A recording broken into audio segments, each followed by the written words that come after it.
আমরা বলেছিলাম যে আপনাকে 13ই ডিসেম্বর কর্ণাটক সরকার জানিয়েছে, আপনি কেন ব্যবস্থা নেন? আমাদের স্পেশাল সেক্রেটারি বললেন আমাদের অনেকগুলো অভিযোগ ছিল, দাবি ছিল। তিনি প্রথমত আমাদের দাবি আমরা বলিনি, আমরা বলেছিলাম স্টেট গভর্নমেন্টের হাইয়েস্ট চেয়ারের উপরে অ্যালিগেশন, আপনারা যে ইনভেস্টিগেশন করছেন সিআইডি কে পাঠিয়েছেন আরজি করের মতো, এখানেও এভিডেন্স ডিস্ট্রয় করার জন্য পাঠিয়েছেন। এটা হেলথ কনকারেন্ট লিস্টে আছে, ড্রাগ কন্ট্রোল অথরিটির প্রতিনিধি এবং স্টেট গভর্নমেন্টের প্রতিনিধি থাকবে। আপনাদের মুখ্যমন্ত্রীকে বলুন, চিফ জাস্টিসকে, মুখ্য সচিবকে লিখতে, যাতে তারা একটা সিটিং জাজ প্রোভাইড করেন। আর সিআইডি যদি থাকে ভারত সরকারকে লিখতে বলুন, সিবিআই যাতে তার অফিসার দেয়, সিট বানান।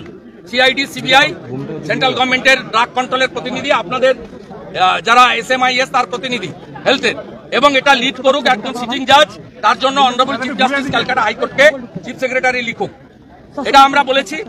আমি আমার মোবাইল থেকে খুলে দেখিয়ে দিয়েছি যে 8ই জানুয়ারি 12টার সময় আমি পোস্ট করেছিলাম, 2:48 মিনিটে এমএসভিপি সিএমওইচ ডেপুটি সিএমএইচ কে ব্যান ডিক্লেয়ার করে মেসেজ পাঠিয়েছে। তারপরে গতকাল 14ই জানুয়ারি তার নোটিশের কপিও আমি দেখিয়েছি। কত বড় মিথ্যা কথা বলছে যে এই যদি স্টকে থাকে দেবেন না, উত্তর দিতে পারেনি।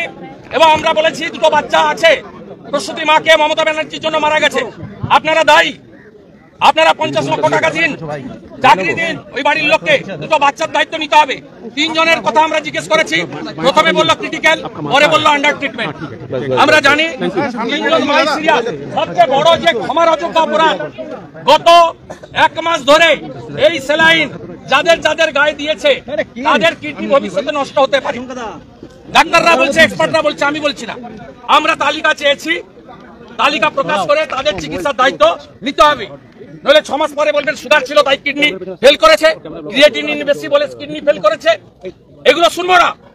1 মাসের বেশি কয়েক লক্ষ মাকে, রুগীকে সমস্ত সরকারি হসপিটালে তারা এই 20 স্যালাইন ঢুকিয়েছে, তার তালিকা প্রকাশ করতে হবে।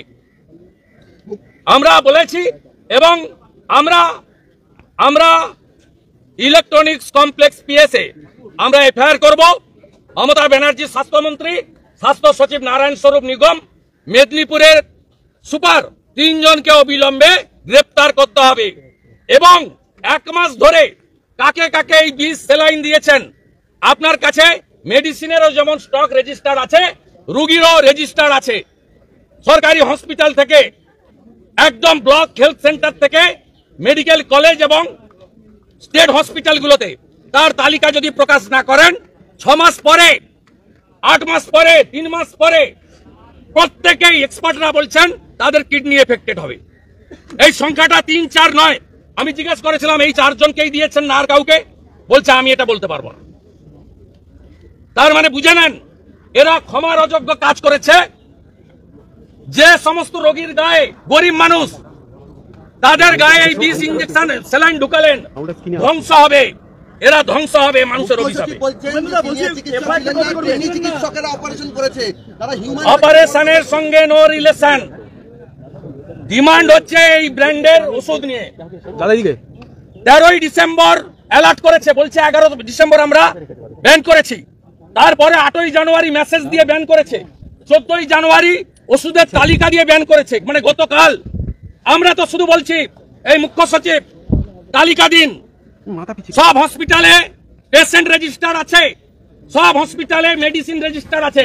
কত হাজার, কত লক্ষ লোকের গায়ে এই 20 স্যালাইন ঢোকালেন, তালিকা চাই।